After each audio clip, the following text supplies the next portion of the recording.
Sud Radio, on parle auto, 10h midi, Jean-Luc Moreau, Laurence Perrault.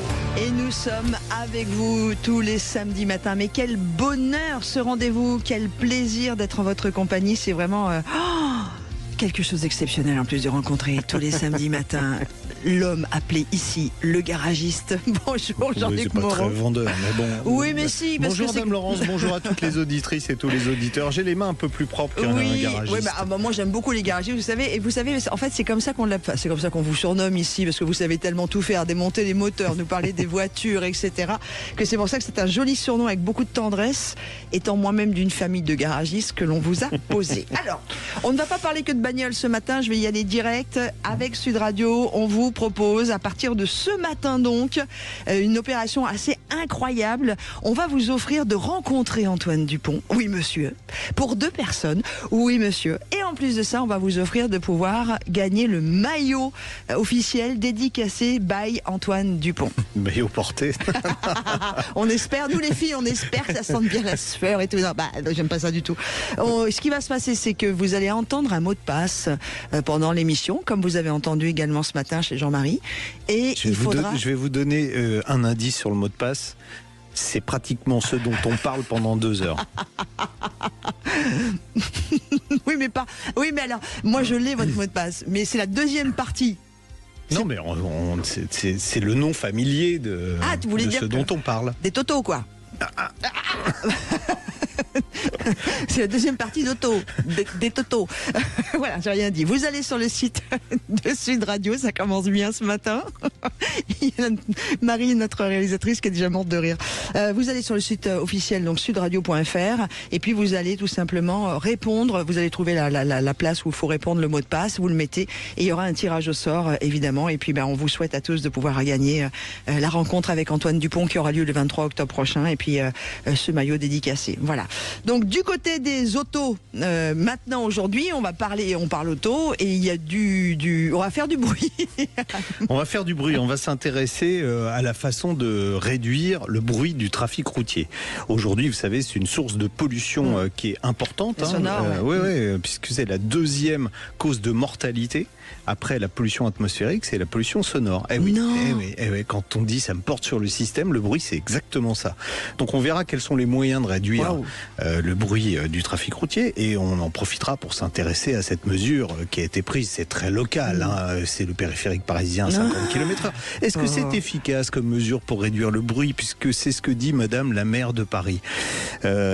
Et on vous dévoilera en exclusivité les résultats qui ont été, alors je vais dire découverts, parce qu'on a vraiment découvert ça par Renault. Renault a mis au point un système qui permet d'analyser le bruit des voitures, mais on peut analyser le bruit de la route avec. Et ils ont fait la première voie qu'ils ont mesurée, c'est le périphérique parisien. Il y avait des vrais progrès à faire. C'est un peu, quand vous avez 0 de moyenne sur 20, vous voyez, on peut considérer que le périph' est à peu près à ça. Ouais, d'accord, ok. Surtout que l'essai a commencé depuis mardi avec un tronçon Porte des Lilas. Alors excusez-nous si vous n'habitez pas à Paris et si vous vous sentez pas du tout concerné par ce qui se passe à Paris. Là, ça concerne tout le monde. On va parler ça concerne tout le monde. On va parler du bruit émis par les voitures. On va vous expliquer pourquoi, comment et quelles sont les solutions pour le réduire. Très bien. Nous allons également, puisqu'on continue avec le bruit, ça sera dans notre rubrique pneus, découvrir les pneus silencieux. Exactement, des pneus qui font moins de bruit qu'autrefois. Vous vous souvenez, vous avez regardé Starsky Hutch quand vous étiez jeune. Starsky Hutch. Voilà, dès qu'il y avait une poursuite, les pneus crissaient à l'accélération, au freinage, en virage, ça faisait un boucan infernal. Aujourd'hui, vous avez entendu des pneus de voiture crissés? Non, ça n'existe plus. Et les pneus font beaucoup moins de bruit qu'avant. Alors pourquoi, comment? Tiens, c'est la chronique. Parlons pneus. Voilà, parlons pneus. Donc il y aura pas mal de bruit. Tiens, on va faire du bruit à Montlhéry, Linas également, parce qu'il y a un gros anniversaire. Montlhéry, 100 ans la semaine prochaine, et on aura avec nous François Alain pour en parler, puisqu'il est le parrain de l'événement, puisqu'il a vu la construction du circuit, donc il nous racontera comment ça s'est fait. C'était donc il était né en 1924. Et François sera avec nous en studio. François sera avec nous. Il peut plus me quitter, François. Voilà. De toute façon, c'est comme puis ça. On parlera d'une enquête très intéressante qui a été faite par la Fédération française des véhicules d'époque sur le profil des collectionneurs et des voitures de collection. Alors, qu'est-ce qu'on collectionne en France? Quel type de voitures? Quelles sont les plus collectionnées? Combien de voitures ont les collectionneurs? Quel budget? Quel âge ils ont? Enfin voilà. On détaillera tout ça dans la deuxième partie de l'émission. Bon, et puis on va découvrir une voiture, laisse-moi le dire. Puisqu'on parle de bruit et de silence aujourd'hui dans cette émission, on va découvrir une voiture qui va vous permettre de faire dodo en plein silence. Ouais, exactement. Il y a un lit gonflable à l'arrière, automatique, je précise. Il y a 2-3 trucs. Alors, on en parlera très peu dans l'essai là, mais sur l'essai sur YouTube, qui est très long pour le coup, parce qu'il y a plein de gadgets à tester dans la voiture, vous verrez que cette voiture peut émettre le bruit d'un tigre. Mais on a vraiment l'impression que c'est un tigre. Et il y a un chien que j'ai failli tuer d'une crise cardiaque en appuyant sur le bouton. Pardon. Il a fait un bond. Pourtant, c'était pas un gros chien, mais il a fait un bond de 50 cm de haut. Bon, c'est la Xpeng G9. Ouais. Bon, vous savez pas ce que c'est ? Vous restez avec nous, vous saurez. Voilà. Bon, c'est comme ça qu'on parle. Et puis, vous avez le bonjour de Denis Brognard, l'ami Jean-Luc. Formidable. Voilà, j'ai eu la chance de faire. Aussi, attends, j'ai pas fini. Oui, c'est mon petit moment de je crâne un peu, je me la pète, s'il te plaît. J'ai eu la chance de faire une émission pour Nissan qui m'a merveilleusement accueilli. C'était mercredi soir en live. D'ailleurs, le replay de cette émission avec Denis Brognard est sur le site de nissan.fr. Et vous voyez Dame Laurence qui est en train de conduire la voiture et qui fait des points en direct avec Denis. C'était un vrai bonheur. Oui, tu disais quoi alors ? Puisque je t'ai coupé la parole. Je disais, j'ai essayé cette semaine la R5 électrique. Alors, j'ai pas le droit de vous en parler. Je n'ai pas le droit de vous dire que c'est une voiture géniale qui est fabriquée en France, qu'elle est super silencieuse, qu'elle est très confortable et que vraiment c'est un de mes coups de cœur. Ça, j'ai pas le droit de vous le dire. Je vous le dirai la semaine prochaine. Ok. Voilà. D'accord, très bien. Et puis je vais l'essayer moi aussi. Et puis on est déjà en train de réagir sur la page Facebook de Sud Radio en me disant qu'on trouve pas le formulaire pour jouer et mettre le mot de passe que je vous ai donné pour gagner le maillot de Antoine Dupont, mais surtout de gagner la rencontre avec Antoine. On s'occupe de tout ça. A priori, il y a un petit bug, mais on s'occupe de tout ça. On va trouver le moyen. Ne vous inquiétez pas. Allez, c'est parti parce que ça fait à peu près un sommaire de 10 minutes. Là, c'est bien. Waouh. Sud Radio, on parle auto et de sécurité. Avec Sécuritest, prenez rendez-vous en ligne pour votre contrôle technique dans un de nos 1000 centres sur securitest.fr. Et on va parler de la fin de l'Interfil, marque-t-elle la fin du 2 roues motorisé en ville. Et ça, c'est un sujet d'importance dans la mesure où les 50 km/h du périph' vont également jouer là-dessus. Bonjour Philippe Monneret. Bonjour Philippe Monneret. Comment ça va? Comment va mon garagiste? Ça va. Alors moi, je suis sa copilote. Ouais. Philippe Monneret. Alors je dis ex-pilote, mais je pourrais dire ancien pilote vu son âge maintenant. Consultant TV. Ça tarde. Expert sécurité moto et moto-école. Voilà, et ami de Jean-Luc Moreau depuis toujours. Et super moto-école située banlieue sud en Ile-de-France. Bon, Philippe, alors... Vous parliez de Montlhéry, vous savez qu'on est aussi à Montlhéry et on sera là pour les 100 ans, bien sûr. Ah bah écoutez, formidable. Montlhéry, c'est, pour la famille, c'est important parce que c'est 183 records du monde battus par mon père à Montlhéry. Sur les 1000 records qui ont été faits à Montlhéry, vous vous rendez compte? Waouh. Ouais. C'est vrai que la famille Monneret, vous sévissez dans le 2 roues depuis un moment. Hein, depuis 100 ans. Vous les faites pas, Philippe. Vraiment, vous les faites pas. Philippe, le passage à 50, mais alors là, je précise quand même que là, ça intéresse les Parisiens, mais pas que les Parisiens, puisque c'est dans toute la France qu'il y avait cette expérimentation qui permettait de remonter les fils de voiture sur les voies qui sont limitées à 70 km/h. Ça veut dire, Philippe, que la réglementation n'autorise pas la remontée de fils dans un boulevard en ville, par exemple, ou sur une voie qui est limitée à 50 km/h. Ah non, mais attendez, nous on a ce qui va changer, c'est que on peut, vous savez quand même qu'il y a des choses qui sont un peu n'importe comment quand on remonte les fils. Il faut être raisonnable. Nous on a toujours dit un faible différentiel. À l'époque on avait dit même 20 km/h, c'était 25, là c'est autorisé à 30. Donc on peut remonter les fils, mais à condition de respecter la vitesse. C'est ça le problème, c'est que c'était un peu n'importe quoi sur le périphérique. C'est-à-dire qu'on remontait, le périphérique était limité à 70 et on remontait les fils à 70 ou 80 ou 90 entre les voitures. Il y a des limites, vous voyez ce que je veux dire. Donc, non, mais ça on est d'accord. Mais tous les motards ne font pas ça, mais c'est vrai qu'il y a quelques inconscients. Mais remonter les fils, de toute façon, je vais vous dire un truc. Il y a un moment donné, on a le stationnement payant, on a le contrôle technique, on a le CPF qui a été supprimé pour le permis moto. Ouais. Si jamais c'était complètement interdit de remonter les fils, il n'y a plus d'intérêt de rouler en moto. Donc il y a quand même cette autorisation, avec certaines conditions, de remonter les fils de façon prudente. C'est ça qu'ils essayent de faire. Ouais. Ça me paraît un petit peu logique. Ouais. Mais de toute façon, l'expérimentation... C'est pas la totale. D'accord. Okay. D'accord. Voilà. Mais l'expérimentation, elle devait s'arrêter au mois de décembre de cette année. Voilà. Est-ce que vous savez si ça va être prorogé ou pas? Parce que on pourrait très bien dire au 31 décembre, bon bah c'est fini, fin de l'expérimentation, ça n'a pas été probant. De toute façon, on dit toujours ça à la fin d'une expérimentation, ça n'a pas été probant. Enfin, ils disent ce qui les arrange surtout, et de dire bon bah ok, maintenant vous n'avez plus le droit de remonter les fils. Alors, c'était quelque chose qui a été fait par les motards, de remonter les fils. On l'a toujours fait. Je pense qu'on le fera toujours, tranquillement. Mais il faut le faire avec discernement. Voilà. Si vous le faites, s'il y a des embouteillages et que vous le faites tranquillement, vous pouvez remonter les fils. Mais le faire indifféremment selon la vitesse, ça sera plus possible. C'est slalomé, par exemple. Il faut qu'on soit à moins de 50, donc que le trafic soit embouteillé pour pouvoir le faire tranquillement. Voilà, c'est ça. D'accord. Oui, parce qu'on imagine, si demain, on n'a plus le droit de remonter les fils à moto, comme vous disiez, c'est la fin du 2 roues en agglomération.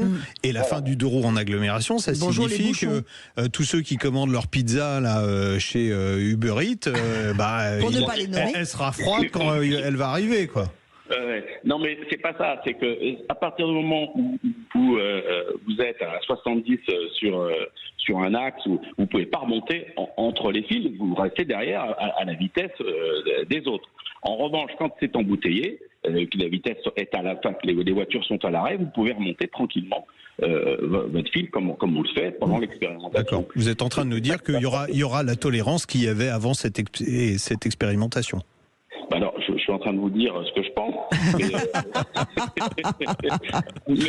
mais je pense que de toute façon, ils sont quand même, ils sont assez promotos quand même à la sécurité routière, je trouve. Ils essayent de trouver des solutions pour que, et c'est leur job, pour qu'il y ait dans sécurité routière, il y a sécurité, pour que qu'on reste raisonnable et pour éviter un peu. Alors, vous avez bien fait de le souligner, de me reprendre tout à l'heure, Jean-Luc.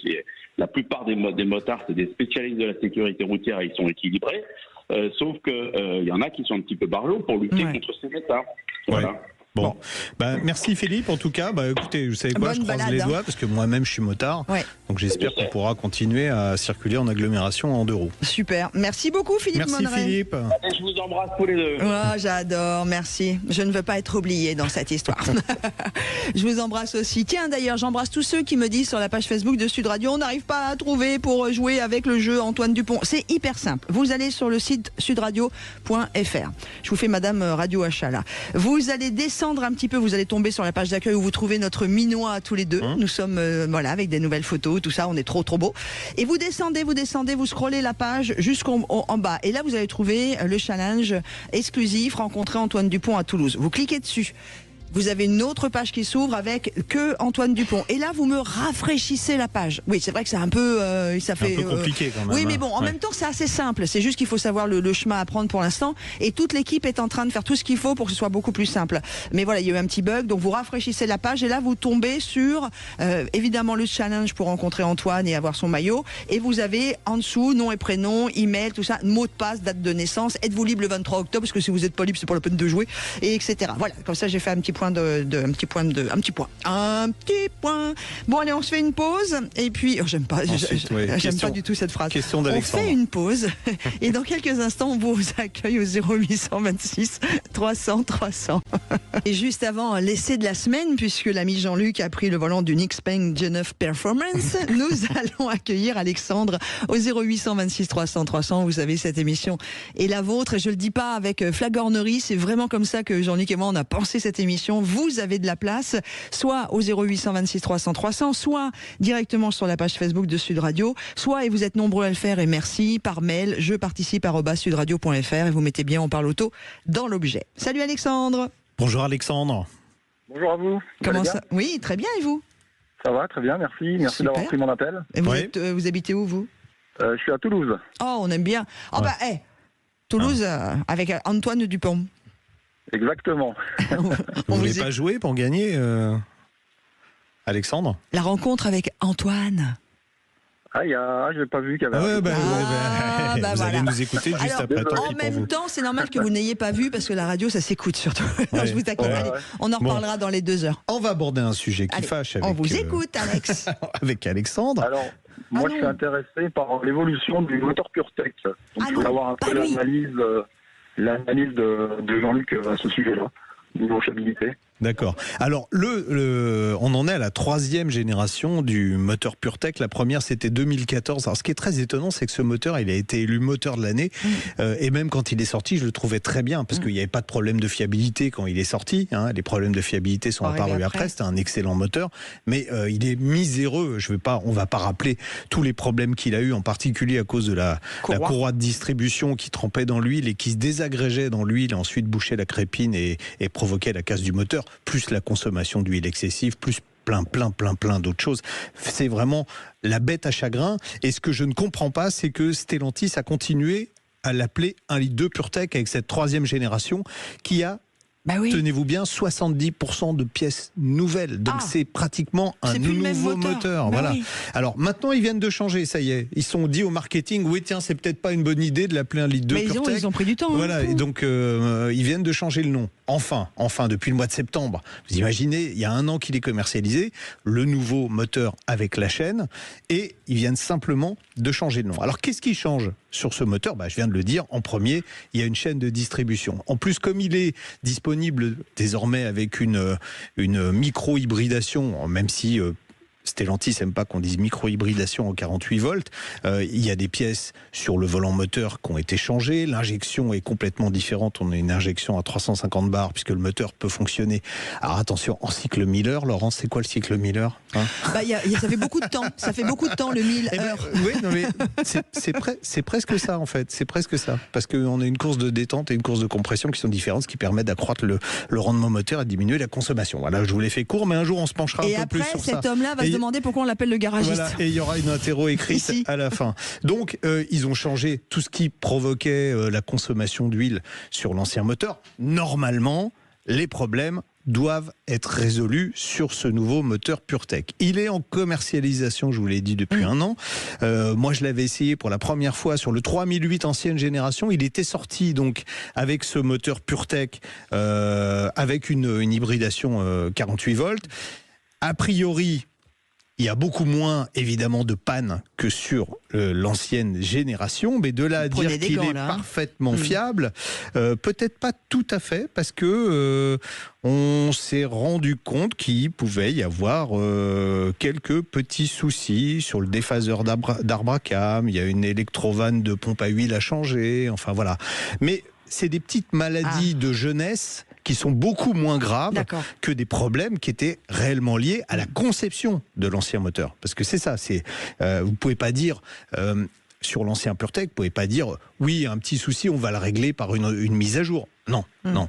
Quand on a la courroie qui patauge dans l'huile et qui se désagrège, même en changeant le type de courroie et en changeant la nature de l'huile, malheureusement, le phénomène continuait sur beaucoup de moteurs. Donc c'était un vrai problème de conception. Là, ils sont repartis pas d'une feuille blanche, mais presque. Et le nouveau moteur semble beaucoup plus fiable. Et c'est pas difficile. Beaucoup plus fiable que l'ancien. Donc si vous voulez ce moteur qui était bien à conduire, bien utilisé, qui était sobre, avait ce vrai problème de fiabilité. Le nouveau, il conserve les qualités, les améliore même un peu, tout en ayant gommé la majorité des problèmes de fiabilité. Donc si vous êtes intéressé, Alex, vous pouvez y aller, normalement. Ça ne devrait pas trop poser de problème. Cela dit, chat échaudé. Craint l'eau froide. Craint l'eau froide. Donc tous ceux qui ont des... Et nous, on n'aime pas l'eau, nous. Ouais, tous ceux qui ont des PureTech, je pense, ne reprendront pas de Stellantis. Jamais de la vie, moi. Voilà. Jamais de la vie. Moi, j'avais la DS3 qui ne l'avait plus jamais, quoi. Ah ouais, voilà. Bon, ben voilà, Alex, on a... Et donc, c'est le même moteur qui est monté sur toute la gamme Stellantis. Oui, maintenant, oui. L'ancien a disparu totalement. Bon. D'accord. Parce que moi, je suis intéressé par la nouvelle C3 en thermique. Oui, non, c'est terminé. Vous imaginez bien qu'ils arrêtent de produire cette trop compliqué. Bon, Alex, super, on fait un gros bisou. Bonne journée dans la ville rose. Bonne journée. Merci Alex. Et j'embrasse particulièrement tous les Toulousains et les Toulousaines. Moi, c'est vraiment un coin que je surkiffe. Bon, alors, on va dire ça comme ça. Allez, à suivre, l'essai de la fameuse Xpeng G9 Performance. Si vous n'avez jamais entendu parler de cette voiture, restez avec nous, puisqu'il y aura en plus un bel extrait de la vidéo sur la page Facebook de Sud Radio qui va arriver. Et je peux vous dire que je pense qu'on va être étonnés. À tout de suite. Et puis, nous allons dans quelques minutes parler du bruit du trafic routier. Est-il possible de le réduire ? On en parlera en détail pour toute la France, évidemment. Mais tout de suite, on va prendre le volant. Enfin, c'est surtout l'ami Jean-Luc qui s'y colle. Une partie de cette vidéo d'essai sur sur la page Facebook de Sud Radio. Et puis la très longue, je vous conseille YouTube. vraiment d'aller voir parce qu'il y a des choses rigolotes. C'est le Xpeng. What is it, this car? Xpeng G9 Performance. Xpeng, c'est une marque qui est totalement méconnue en France. Alors pour marquer les esprits, la marque chinoise, c'est chinois, a choisi de commercialiser un premier modèle qui collectionne les superlatifs. Pour commencer, le G9, c'est un gros SUV, 4,89 m de long, vous voyez, c'est un beau bébé, dont la silhouette rappelle un peu, moi je trouve qu'il a des airs de Range Rover Velar, donc c'est plutôt pas mal. En découvrant des formes qui sont plutôt douces, on imagine que l'aérodynamique a été beaucoup travaillée, c'est le cas, avec un CX qui est plutôt bon, 0,27, malgré des très grandes roues de 21 pouces équipées, du moins sur notre modèle d'essai, de pneus Michelin. C'est pas un luxe, car notre version performance développe la bagatelle de 551 chevaux pour un couple de 717 Nm grâce à 2 moteurs électriques. Vous avez un moteur synchrone à aimant permanent à l'arrière et un moteur à induction à l'avant, comme certaines Tesla.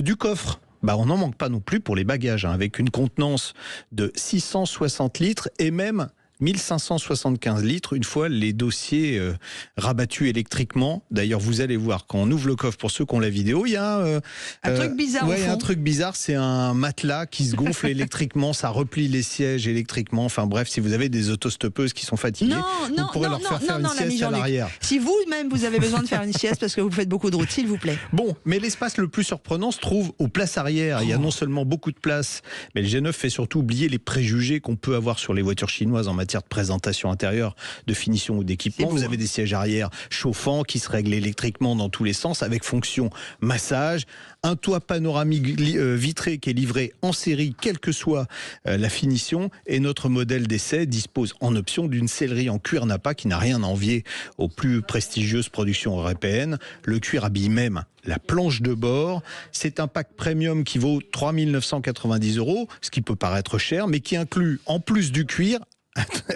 asseyez-vous parce que vous allez voir, c'est extraordinaire, une chaîne hi-fi d'in-audio de 2150 watts avec 22 haut-parleurs et 6 unités vibratoires chargées de restituer les basses fréquences. Le son est absolument extraordinaire. Les amateurs d'écran sont également servis avec des dalles tactiles qui couvrent pratiquement toute la largeur du tableau de bord. Pour commencer, le passager, il a face à lui un écran multimédia qui permet de regarder des vidéos, Internet, etc. Et tout ça sans que l'image soit visible depuis le poste de pilotage grâce à un filtre spécial. Au centre, les Chinois donnent une petite leçon aux Occidentaux avec un système d'exploitation maison qui est plus rapide et plus fluide que les meilleures productions de Google. Mais revers de la médaille, cette sophistication fait qu'il faut un diplôme pour arriver à gérer les innombrables fonctions dont certaines sont assez peu intuitives, comme le réglage des rétros. Bon, depuis l'écran central, on peut aussi régler la suspension qui associe une technologie pneumatique à des amortisseurs électromagnétiques. Grâce à elle, la hauteur de caisse peut varier, vous l'avez vu pour ceux qui ont la vidéo, de 10 cm. Le confort, c'est d'ailleurs la qualité primordiale de ce Xpeng G9 Performance. Si on ressent quelques légères trépidations sur mauvaise route à basse vitesse, tout devient très moelleux lorsque le rythme s'accélère, au point presque de faire disparaître les ralentisseurs. Le plus bluffant reste cependant la vivacité de ce paquebot de presque 2,4 tonnes, écraser la pédale d'accélérateur, et le 0 à 100 est avalé en 3 secondes 9. Certes, le pachyderme vous rappelle à l'ordre dans les virages, mais il suffit de présélectionner le mode sport pour que tout rentre dans l'ordre, ou presque, car la direction reste assez peu informative. C'est pas grave sur un SUV qui n'a pas de vocation sportive.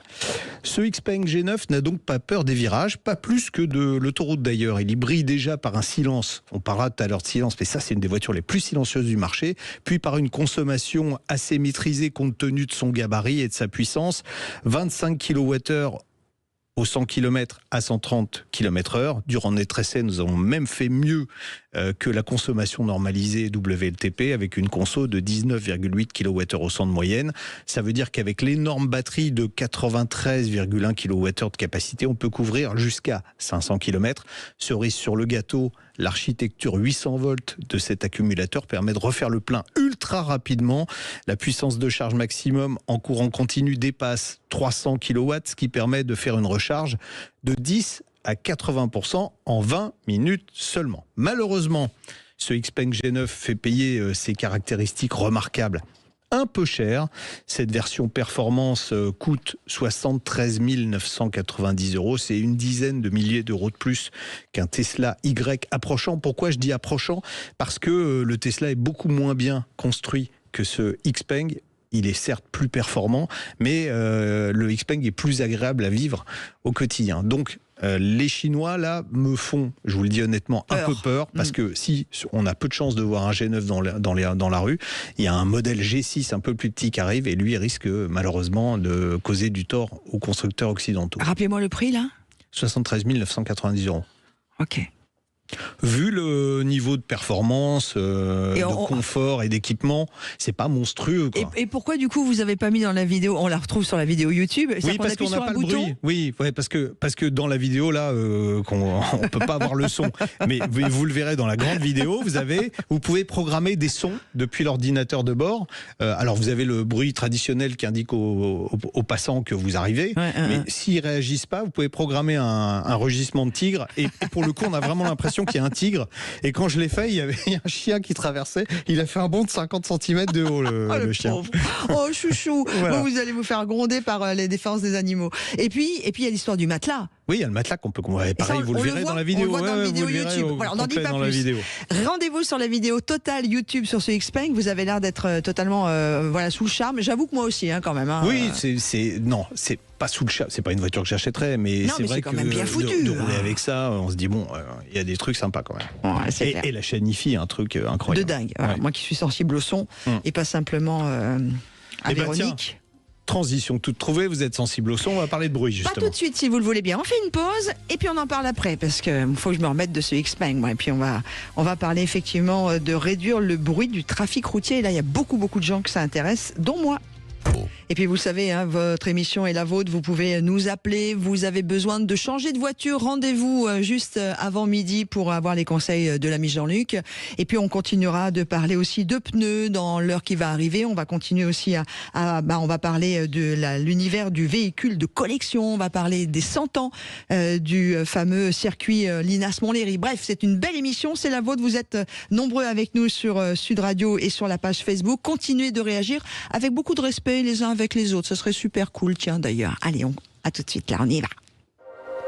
Back to Car, première marque de pièces auto recyclées et garantie à vie, vous présente Sud Radio, on parle auto et d'environnement. On partait de bon matin quand on partait sur les chemins à bicyclette. Alors là, pour le coup, ça va être écolo, la rubrique, puisqu'on va parler vélo. Ouais, et d'ailleurs, il y en a un qui arrive dans le studio avec son vélo électrique que l'on va voir dans quelques instants sur la page Facebook de Sud Radio.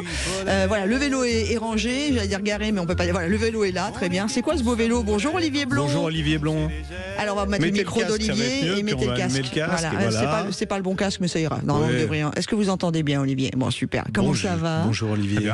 Très bien. Monsieur, il s'appelle Olivier Blond, comme mes cousins. Donc voilà, je voulais président de Bruit Parif. Oui, pourquoi ? Parce qu'on va parler de la réduction du bruit du trafic routier. Et je voulais routier. rendre un hommage à mes cousins qui s'appelaient Blond aussi. Voilà. Bon. Pourquoi on va parler du bruit du trafic routier ? Parce que cette semaine, on a le passage progressif à 50 km/h du périphérique parisien qui remet sur le devant de la scène le bruit. C'est vrai que le bruit, c'est un fléau. C'est même un problème de santé publique, Olivier. Absolument. En fait, le bruit, c'est pas seulement une gêne, mais ça perturbe le sommeil. Et quand ça perturbe le sommeil, ça perturbe tout l'organisme. Ça crée des infarctus, des AVC, des problèmes d'obésité, de la dépression. Enfin, c'est horrible. Alors, je vais vous demander de rapprocher le micro de vous. Voilà, encore. Et juste un mot sur Bruit Parif, parce que là, on va pas parler que de Parif. De Paris, on va en parler en général. Mais c'est une spécialité chez Bruit Parif. Un mot sur Bruit Parif. Alors, Bruit Parif, on est l'observatoire du bruit en Île-de-France. C'est pas que Paris, c'est toute la région. Et c'est vrai qu'on est une association un peu unique dans la mesure où, justement, on a à la fois des capteurs. On est dans le Guinness Book des records pour avoir le plus grand nombre de capteurs de bruit au monde. Et on a des experts qui, justement, analysent et interprètent les résultats en permanence. Et ça existe dans d'autres villes de France ou non ? Il y a un équivalent en région lyonnaise, mais sinon, il n'y a pas d'autres équivalents ailleurs. D'accord. La source du bruit, alors, c'est principalement, pour les agglomérations, le transport routier, on est d'accord ? Absolument. Mais principalement à hauteur de combien de pourcents ? Alors, les transports, tous ensemble, c'est 60%, un peu plus de 60% des transports, du bruit. Et la moitié, c'est du bruit automobile. Ensuite, il y a le bruit ferré, les RER, les trains, etc. Et puis, il y a les plateformes aéroportuaires pour les personnes qui habitent à proximité. Alors, nous, on va s'intéresser aux voitures, on va laisser de côté les camions, même si on est d'accord, c'est les camions qui sont les plus bruyants de tous les véhicules routiers, en tout cas. Plus c'est gros, plus c'est lourd, plus ça fait bruit. D'accord. Et pas que pour les camions. les voitures, qu'est-ce qui génère le bruit dans les voitures ? Alors, il y a deux parties de la voiture qui génèrent du bruit, le moteur et les pneus, enfin l'interaction avec la route. Et plus la voiture va vite, plus la part de l'interaction de la route est forte. Donc à 130 km/h, c'est essentiellement les pneus et la route, et à 30 km/h, c'est essentiellement le moteur. D'accord. Donc du coup, il y a une différence entre l'électrique et le thermique, là, pour le coup. Oui, un véhicule électrique sera moins bruyant en roulant à 30 km/h. En revanche, si on est à 100 km/h, il y a peu de différence. Il y a peu de différence. Tu disais, et je voudrais qu'on revienne là-dessus parce que je vous ai un peu coupé, je m'en excuse pour qu'on explique bien qu'était bruit parif, mais on commençait sur le côté médical, le côté santé du bruit. C'est la deuxième source de décès. Morbidité. Ouais, mais c'est un truc de fou. De morbidité, ouais. Alors il y a la mortalité, c'est le nombre de morts, et il y a la morbidité, c'est le nombre de maladies en général. Donc effectivement, le bruit ne tue pas forcément directement, mais il cause plein de problèmes. Plein de problèmes cardiaques liés au stress, liés à la perturbation du sommeil, donc encore une fois les infarctus, les AVC, plein de problèmes hormonaux, parce que le sommeil c'est un moment très important pour l'être humain, pour régler les cycles hormonaux, chez les hommes comme chez les femmes. Donc ça crée de l'obésité, des diabètes, des choses vraiment pas très sympathiques. Et puis il y a évidemment tout ce qui est problème de dépression et de stress qui sont très importants. Là, vous réagissez sur la page Facebook, n'hésitez pas à nous dire effectivement si vous subissez des bruits routiers ou des bruits dans votre vie de la ville, voilà, parce que c'est une vraie problématique. Moi j'ai déménagé à cause de ça. À cause du bruit, à cause du bruit. Alors comment on peut réduire le bruit justement ? On a compris que quand les voitures roulaient doucement, c'était principalement le moteur qui était responsable des bruits. Quand elles étaient au-dessus de 40 km/h, c'est le bruit de roulement. On verra tout à l'heure avec Michelin que les manufacturiers font de gros efforts justement pour réduire les émissions sonores au niveau des pneumatiques. Mais sinon, quelle solution on peut avoir ? Bon, alors vous allez me dire diminuer la vitesse. Est-ce que c'est... tiens, on prend l'exemple du périph'. Est-ce que on commence direct. Voilà. Est-ce que c'est réellement efficace de passer de 70 à 50 km/h ? Ça représente quoi comme diminution du bruit ? Alors, sur le bruit, en journée, sur le périphérique, ça représente à peu près 0. Pourquoi ? Parce que les véhicules sont déjà en dessous de la vitesse limite. Il y a des embouteillages, donc la vitesse limite c'est 50, la vitesse moyenne c'est 35, 37. Bon, donc ça a quasiment aucun effet. La mairie nous dit c'est principalement pour la nuit, pour que les riverains puissent dormir tranquilles. Et là oui, là, la ça nuit, marche. Effectivement, les gens roulent plus vite, et donc il y a un effet plus fort. On est autour de 1,5, peut-être 2 décibels. Ça commence à être le seuil où c'est perceptible. Donc c'est pas négligeable, c'est pas rien. D'accord. Surtout pour ceux qui habitent à côté, parce que moi j'habite pas à côté, donc je peux pas en prendre conscience, mais prenons conscience de ceux qui habitent vraiment autour du périphérique. C'est peut-être la chose qui pourrait me faire basculer, moi. Vous avez fait des mesures depuis que les 50 km/h ont été mis en œuvre ? Depuis mardi, hein. Alors on a des stations de mesure qui fonctionnent en permanence.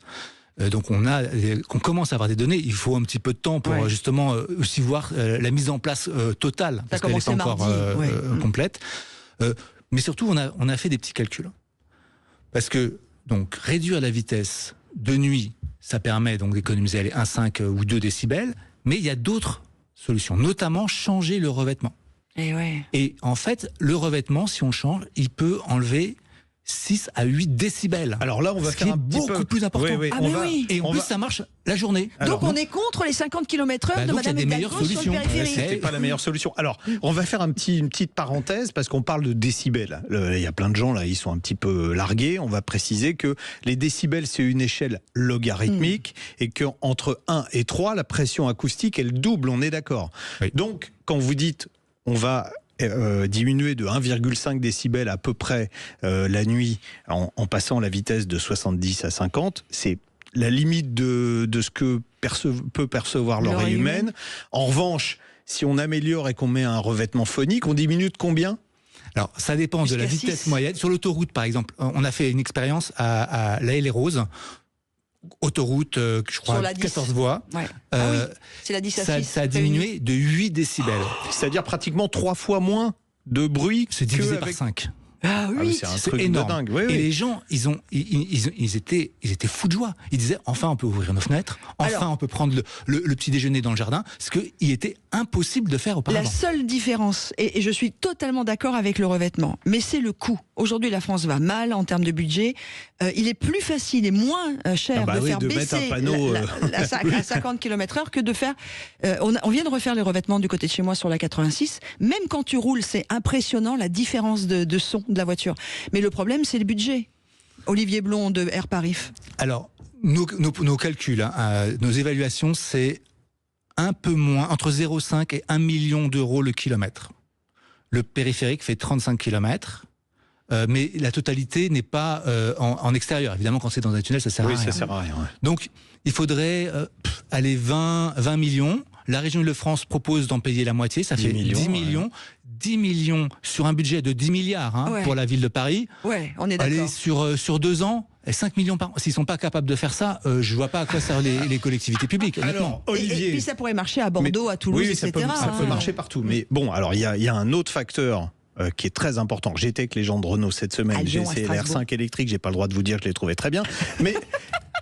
Renault a mis au point un système dans ses voitures électriques qui permet, alors c'est pour évaluer des pannes potentielles, c'est-à-dire un système qui analyse les bruits, une intelligence artificielle qui attendait le clac-clac-là, demain ça va être une panne, donc c'est pour faire de la maintenance préventive. Mais ce système permet aussi d'analyser les bruits de la route.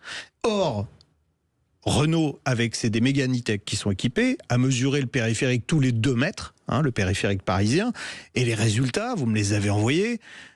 C'est stupéfiant. C'est juste catastrophique. C'est-à-dire, partagez les garçons, partagez. C'est-à-dire que ça fait le revêtement du périphérique est un revêtement qui accentue le bruit par rapport à un revêtement normal.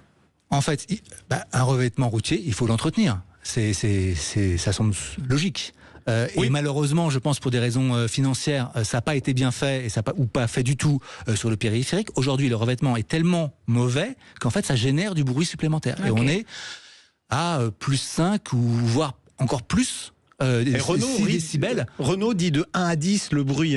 C'est énorme. En fonction de l'usure de la chaussée. Réaction de Stéphane sur la page Facebook de Sud Radio, parce que beaucoup de gens réagissent, qui dit le problème des revêtements comme ça, c'est qu'ils seront beaucoup plus sensibles au gel, etc. Oui ou non? Alors, le problème global de ces revêtements, c'est effectivement, ils sont plus fragiles, ils sont plus technologiques, ils sont plus fragiles, donc ils s'abîment plus. Et il faut les renouveler tous les 6, 7 ans, ça dépend, et d'ailleurs ça progresse un petit peu, mais il faut les renouveler. Et le problème de Paris, enfin du périphérique, c'est que certains ont été installés par la ville de Paris, mais il y a 10 ans, et donc aujourd'hui, ils sont dans un état catastrophique. Ils sont plus bruyants que des revêtements normaux. Voilà. Alors moi, je propose à Anne Hidalgo, si elle nous écoute, de laisser la main à la région sur le périphérique, qui remettra donc à 70, et qui fera un revêtement tout neuf, et ça permettra aux riverains de dormir beaucoup plus tranquillement qu'actuellement. Et on nous dit que, vous savez, par exemple à New York, le bruit ambiant est de 90 dB, soit un cri humain en continu. 90 décibels, c'est énorme. C'est quoi d'ailleurs la nuit, le bruit ambiant à proximité du périphérique? Alors ça dépend encore une fois, mais ça peut dépasser 60 décibels. Mais 90, c'est vraiment tellement énorme. C'est vraiment ça peut coller à une sirène ou des choses comme ça. Ça me semble un petit peu exagéré. Et là, vous faites sur Paris et l'Île-de-France. Moi, j'aimerais bien aussi qu'on ait des études un peu sur d'autres villes, parce qu'on est écouté aussi à Lyon, on est écouté à Marseille. Mais c'est le même problème partout. Dès que vous avez une voie rapide, une autoroute, quelque chose. C'est que tu vois, par exemple, Marseille, t'as le port. Nice, t'as les gros bateaux de croisière. J'aimerais bien qu'on ait une étude aussi de nos concitoyens qui habitent partout, en fait. Bon, tu vas me dire, le bateau, il n'y aura pas de revêtement spécial. J'allais dire, le bateau, normalement, la route, on ne peut pas la refaire. En revanche, ça fait beaucoup de pollution de l'air, les bateaux. C'est des usines flottantes et qui, parfois, continuent à mettre leur moteur en marche quand ils sont dans le port, parce qu'il faut continuer à faire marcher les dynamos pour l'électricité, etc. Et sur Marseille, c'est un gros problème qui est en train de se régler, puisqu'ils ont fait des sortes de prises électriques pour les bateaux. Ce revêtement là dont vous parlez, c'est une maison française, c'est Colas qui le fait, non? Alors il y a plusieurs constructeurs français qui en produisent. Eurovia, j'imagine. Oui, non mais on est. Mais on a la solution. On est plutôt bien. Oui, bien sûr, on a la solution. Alors après, tiens, quelque chose qu'on n'a pas évoqué, mais on dit on va diminuer le trafic pour toutes les voitures. Sur certains, on va pas reprendre l'exemple du périphérique, mais on diminue la vitesse pour améliorer le bruit. quand on a une moto, une voiture qui passe avec un échappement libre, ça correspond à quoi, à combien de véhicules, ça réveille combien de personnes, une moto qui traverse une ville avec un échappement bruyant. Ouais. Alors ça, je vais vous donner des chiffres parce que c'est stupéfiant. Vous avez dit avec raison que les décibels, c'était une échelle logarithmique. C'est-à-dire que c'est pas une addition, c'est une multiplication. Une voiture, ça fait environ 60 décibels. Attendez, juste le de rouler. Juste de rouler. Voilà, on ne parle pas de la motorisation. Oui. Okay. Une moto, ça fait environ 70 décibels. Une moto trafiquée avec un pot d'échappement illégal, etc., ça peut atteindre 100 décibels. Ça fait 1000 fois plus qu'une voiture. Donc en fait, les quelques mauvais joueurs qui trafiquent leur moto, qui font un peu n'importe quoi avec, eh ben, ils vont avoir un impact démesuré sur la vie des gens. Et nous, à Bruit Paris, on a créé un truc. Alors, je ne sais pas si ça va vous plaire ici sur Sud Radio, mais on a créé un radar à bruit pour pouvoir verbaliser les gens qui dépassent les règles. Et on a regardé, c'est très peu de gens. Vous allez verbaliser toutes les Ferrari qui passent, parce que en fait, il y a un truc très rigolo à l'homologation. À l'UTA qui disent une Ferrari, elles sont homologuées en Italie. Ils disent il y a que en Italie qu'elle peut être homologuée parce qu'ils sont sourds. C'est vrai que l'homologation se fait à un certain régime, et au-delà, en général, on ouvre des soupapes, on ouvre des clapets dans l'échappement, et les modèles sont beaucoup plus bruyants. Bon, ça c'est un épiphénomène, parce que des Ferrari qui passent la nuit, il n'y en a pas beaucoup. Mais c'est vrai que les motos, elles vont, et je vous le dis, elles vont être contrôlées l'année prochaine normalement avec des sonomètres. Et tous ceux, alors je pense au Harley Davidson, malheureusement, même si ça fait un beau bruit, tous ceux-là devront remettre des chicanes dans les échappements. Et puis là, il y a des premiers radars du côté de Saint-Rémy-les-Chevreuses et tout ça, là où les motos vont beaucoup. Là, ça y est, ça commence. Bon, c'est terminé. C'était hyper intéressant. Vous revenez quand vous voulez, Olivier, avec votre joli vélo électrique. Donc, si vous voulez garder une idée, le périphérique parisien, le revêtement, il est pourri. C'est pour ça que ça fait du bruit. Et passer à 50, c'est un cataplasme, une jambe de bois. Ouais, un petit cataplasme. Alors qu'il suffirait de changer. Surtout que la région propose de financer la moitié du budget. Bon. Merci beaucoup, Olivier Blon. Merci à vous. C'était un bonheur de vous recevoir, président de Bruit Paris et Sud Radio. Et pas que, parce qu'il a d'autres casquettes aussi, on les évoquera peut-être on les évoquera dans de futures émissions. On n'était pas en retard, mais là ça y est, non je rigole. 10h57, si on l'est, retour de l'info, et puis dans quelques instants on va continuer sur ce sujet avec Cyril Roger, expert innovation chez Michelin, pour notre rendez-vous pneus. Comment nos pneus sont-ils devenus plus silencieux? À tout de suite sur Sud Radio, bonne journée, bon week-end. Mais non, mais la radio du rugby, là on fait fort quand même, Rencontre avec The Antoine Dupont, quoi. Alors moi ça y est, j'en peux plus là. Bon, allez, au programme de notre rendez-vous, on va aller se balader du côté de Lina-Montlhéry. Oui, puisque l'année prochaine, c'est les 100 ans de l'autodrome mythique français. Donc on en parlera tout à l'heure avec le parrain de l'événement, François Alain, qui sera avec nous. Et puis tant qu'on tient François Alain, on en profitera pour lui demander ce qu'il pense de l'enquête qui a été faite par la Fédération française des véhicules d'époque sur le profil des collectionneurs et sur le type de véhicule collectionné. On a tout un tas d'éléments, vous allez voir, c'est passionnant. On aura aussi avec nous Jean-Louis Blanc, qui est le président de la FFVE, pour commenter ça. Et Juste avant, vous savez quoi? Notre ami. On aura David de Ragnocourt. Ça faisait longtemps qu'on l'avait pas eu. Pour répondre à une question d'un auditeur. Mais là, ça va intéresser tous ceux qui roulent avec des diesels avec filtre à particules. D'accord, alors restez bien avec nous. Et puis juste maintenant, puisqu'on débute tout de suite avec Cyril Roger, qui est expert innovation chez Michelin, et on va parler des pneus qui sont devenus et qui continuent de devenir plus silencieux, pour faire évidemment écho au sujet précédent juste avant le retour de l'info de 11h. Allez, on parle auto avec vous. 0826 300 300. Pour la page Facebook, c'est simple de nous retrouver et vous pouvez réagir ensemble, et vous pouvez bien sûr nous écrire je participe @sudradio.fr. On parle auto dans l'objet, vous mettez bien toutes votre question et toutes vos coordonnées. Le syndicat du pneu, les spécialistes du pneu au service de votre sécurité sur la route, présente Sud Radio, on parle auto, parlons pneus, parlons bien. Et on est quand même fiers d'être la seule émission qui dédie du temps de son émission toutes les semaines aux pneus. Bonjour Cyril, mais pourquoi tu nous fais du bruit comme ça? Mais c'est Starsky Hutch. C'est un peu pourri ton son là. Oui, c'est pourri, je sais. Cyril Roger. Bonjour Cyril. Vous allez vous dire, ça y est, ils ont pété les plombs complets, mais non. Il est mort de rire, Cyril. Là. Quand on faisait le sommaire de l'émission, je disais, vous vous souvenez des feuilletons américains où les voitures qui roulaient même à 30 km/h, ça crissait dans les virages, ça crissait à l'accélération, ça crissait au freinage. C'est quelque chose qu'on a totalement oublié aujourd'hui. Oui, bonjour Laurent, bonjour Jean-Luc. Bonjour Cyril. Oui, alors là c'était du crissement de pneus, parce que c'était vraiment c'était sous des efforts très très importants. Donc c'était ce qu'on appelle crissement, qui est un peu différent du bruit qui est mesuré dans les réglementations européennes et appliqué en France aujourd'hui. D'accord. Bon, les pneus aujourd'hui sont beaucoup plus silencieux qu'il y a une dizaine ou une quinzaine d'années. Oui, il y a énormément d'efforts qui ont été faits grâce à la technologie et à l'innovation pour améliorer le bruit extérieur. On parle bien de bruit extérieur des pneus, qui est mesuré dans la réglementation, donc en travaillant sur les sculptures et en travaillant sur des matériaux qui ont permis de réduire le bruit extérieur. La dernière, d'ailleurs, évolution du règlement européen en 2021 a baissé le seuil réglementaire de 3 dB, donc ce qui est divisé le bruit par 2. Donc ce qui est énorme en fait, le progrès qui a été demandé. Oui, parce qu'on va repréciser, on en a parlé tout à l'heure, mais il y a peut-être des auditeurs qui n'étaient pas là. D'ailleurs, ils vont prendre une feuille et copier 100 fois. Je dois écouter les 2 heures entre 10h et midi de On parle auto. Mais la principale source de bruit d'un véhicule terrestre à moteur qui circule sur une route, c'est le contact pneu-route au-delà de 40 km/h. Oui, c'est ça. On dit en général, en ville, à 30 km/h, on entend surtout le bruit du moteur. Et puis au-delà de 50 km/h, on va entendre pour une grande partie les pneus, enfin à moitié les pneus et le moteur. Et puis à 80 km/h, on entend surtout les pneus en fait.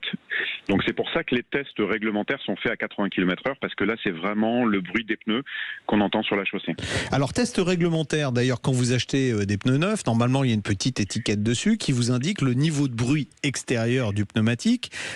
Il est compris en valeur, ça donne quoi? Et est-ce que vous pouvez nous expliquer à quoi ça correspond? Il y a plein de gens, j'imagine, qui ne savent pas du tout de quoi ça parle.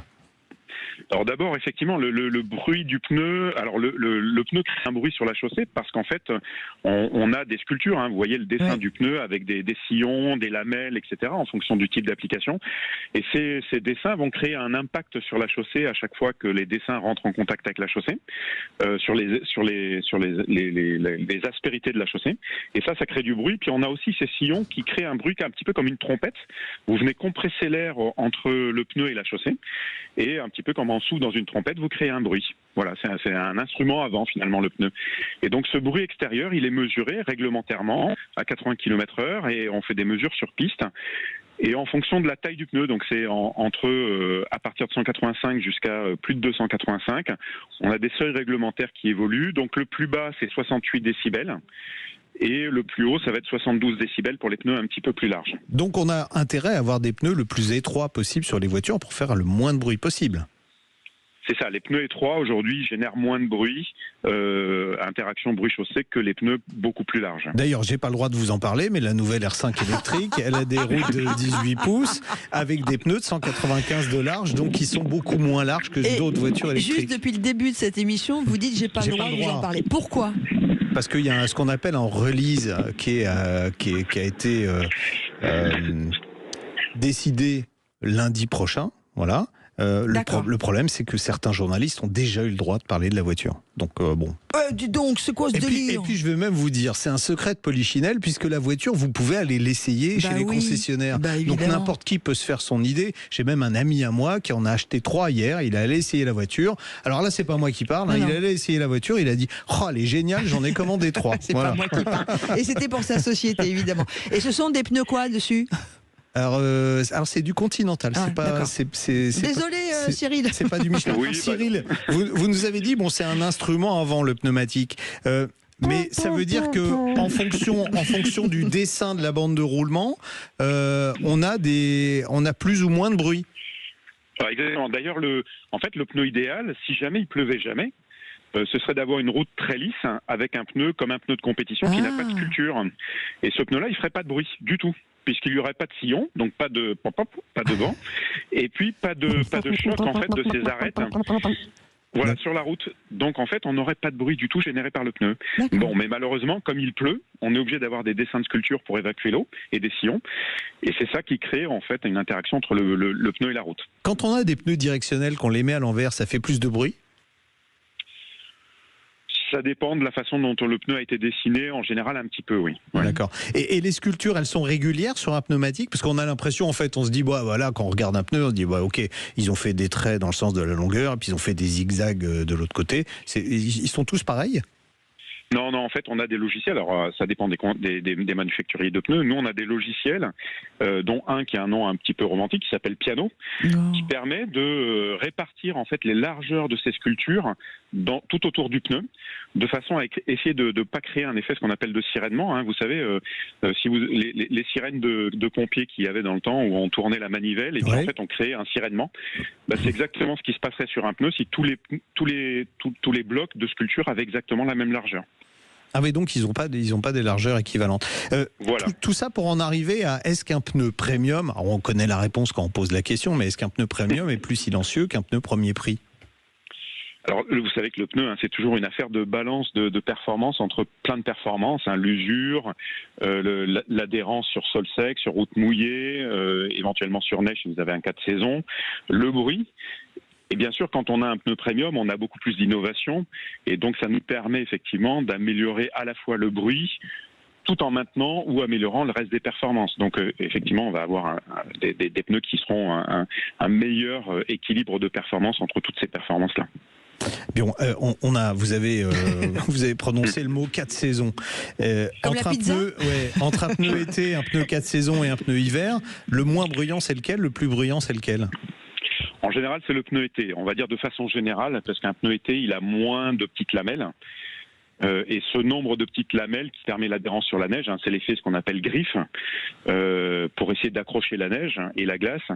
En fait, plus un pneu va s'orienter vers l'hiver, plus un pneu va avoir de lamelles, de petites découpes, et donc plus il va faire de bruit sur la route en général.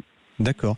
Il y a une technologie dont on n'a pas parlé, dont sont équipés certains modèles de véhicules électriques. Il y a des mousses dans les pneumatiques pour atténuer le bruit. Alors c'est pour atténuer le bruit intérieur, mais extérieur également, non ? Alors ça joue un petit peu sur l'extérieur, mais ça joue surtout effectivement sur le bruit intérieur, c'est-à-dire un pneu c'est un peu comme un tambour, puisqu'il est gonflé à 2,2, 2,5 bars. C'est une trompette, c'est un tambour, c'est tout un orchestre qu'on a sur les jantes en fait. Exactement, c'est pour ça qu'il faut travailler le bruit, c'est qu'en fait vous avez cet effet de peau de membrane qui va taper sur la route avec les aspérités, et donc un tambour, si vous mettez une mousse à l'intérieur, vous allez atténuer le bruit. C'est exactement ce qu'on fait avec les pneus. On a des mousses qui sont calculées en largeur, en épaisseur, pour atténuer certaines fréquences de bruit qui sont perceptibles à l'intérieur de l'habitacle, et ça permet aux constructeurs automobiles de mettre moins d'isolant phonique dans la voiture. Est-ce que les jantes ont un rôle dans le bruit de roulement des véhicules ? Oui, les jantes ont un rôle dans le bruit de roulement, puisque elles aussi peuvent accentuer ou diminuer les effets de bruit qu'on va percevoir sur la route, d'abord par leur rigidité. Donc plus la jante va être rigide, plus on va avoir tendance à avoir du bruit, et plus elle aura un gros creux, plus on va aussi augmenter l'effet tambour en fait. D'accord. Donc, en fait, une jante alu sera plus bruyante qu'une jante en tôle, puisque vous nous dites plus c'est rigide. Donc on aura intérêt, pour réduire le bruit des voitures, à avoir des roues pas larges avec des jantes en tôle. Donc comme François Alain vient de rentrer dans le studio et que lui il a plein de voitures avec des roues de mobilette sur des jantes en tôle, finalement, c'est lui qui a raison. Oui, tout à fait. Alors après, il y a un dernier effet peut-être dont on n'a pas parlé, c'est l'effet de la route, qu'il ne faut pas oublier. Oui, on vient d'en parler abondamment d'ailleurs. On vient juste de dire que le périphérique parisien, c'était une misère en termes de qualité du revêtement et qu'il était extrêmement bruyant. Et que, baisser la vitesse finalement, ça servait à rien. Ça servait pas à grand-chose. Est-ce que je peux vous poser une question ? Alors, je m'en excuse, qu'il y a eu tellement de sujets d'évoquer que peut-être que celui-ci, je ne l'ai pas écouté ou entendu. Le Michelin met au point le fameux pneu sans air. Est-ce que ce pneu sans air qui est en essai actuellement sur les véhicules de la Poste dans le Nord fait moins de bruit ? Voilà. C'est une bonne question. Merci, monsieur. Alors en bruit extérieur, on va être sur des niveaux qui sont très équivalents à un pneu normal, puisqu'en fait c'est la sculpture, le dessin en fait et les sillons. Or si vous mettez exactement la même sculpture avec la même gomme, vous aurez exactement le même bruit. Par contre en bruit de cavité, là vous n'avez plus l'effet tambour, puisqu'il n'y a plus d'air sous pression. Et donc cet effet tambour, tac tac tac, je tape dessus, là vous l'avez plus du tout. Ok. Donc c'est un peu moins bruyant global. Un peu moins bruyant global. Voilà. Donc des pneus moins bruyants, un revêtement de route adapté, des pneus lisses, on est tranquille quoi. Des pneus lisses pas larges sur une route avec un revêtement phonique, on vous entend pas arriver. Ouais. Voilà. Et il n'y a plus de traces de pneus. Merci beaucoup Cyril Roger. Merci Cyril Roger. Non, mais il Merci paraît à vous, que bonne journée. c'est un instrument avant et pourtant des fois il y a toujours des traces de pneus. Expert innovation chez Michelin. À suivre, on va accueillir Jean-Luc qui a une question à nous poser au 0826 300 300. Et puis nous allons aussi accueillir David de Regnocourt qui est le DG de Sfertec qui va pouvoir répondre. Il s'agit de filtres à particules et pour les diesels. Restez en notre compagnie. Et puis l'ami François qui peut plus se passer de moi. Tous les samedis il vient maintenant. Donc du coup il aura le droit de réagir quand il veut, comme il veut sur Sud Radio. À tout de suite. Et je peux vous dire, excusez-nous, on a tous le sourire parce que pendant cette pause, évidemment, entre les trois amis, Jean-Luc M de Paris, François A de Paris de Vintage Mécanique et Laurence P qui est totalement fan de ces deux garçons, on s'est raconté quelques blagounettes et on a bien rigolé. Alors on va tout de suite accueillir Jean-Luc et savoir s'il va bien aussi. Bonjour Jean-Luc. Bonjour Jean-Luc. Bonjour à tous. Comment ça va? Ça va bien et vous? Moi très bien. Ne me demandez pas de vous raconter les blagues qui se sont dites pendant cette pause. De toute façon, on ne pourrait pas les raconter. Alors, ce qui se passe chez Sud Radio reste chez Sud Radio. Voilà. On va accueillir aussi David de Regnocourt qui est le DG de Sfertec et qui va nous donner son avis sur la question. Bonjour David. Bonjour Laurence, Jean-Luc et Alain. Ah, quelle jolie voix. Ah, bah oui. Toute douce. Ah ouais, Ah ouais. c'est d'être romantique. Non, mais il est italien en plus. Alors, faut parler avec l'accent italien, David. La crema sul viso. Pas mal. Salut les garçons, je vous laisse. Jean-Luc, David. vous avez peut-être une question voiture à poser pendant qu'on y est. Oui. Voilà. Alors, je vous appelle à propos, donc j'ai un véhicule, c'est une Citroën C4 HDI de 2011. Oui. Et depuis quelques temps, j'ai un message qui Combien de kilomètres 229 000 kilomètres. Ah, toutes nos condoléances. Voilà, non, mais elle marche très bien, j'en suis très content encore. D'accord, et vous avez donc un... Alors, j'ai un message qui me dit donc niveau d'additif FAB faible et risque de colmatage du filtre à particules. D'accord, et vous avez donc fait passer la voiture à la valise?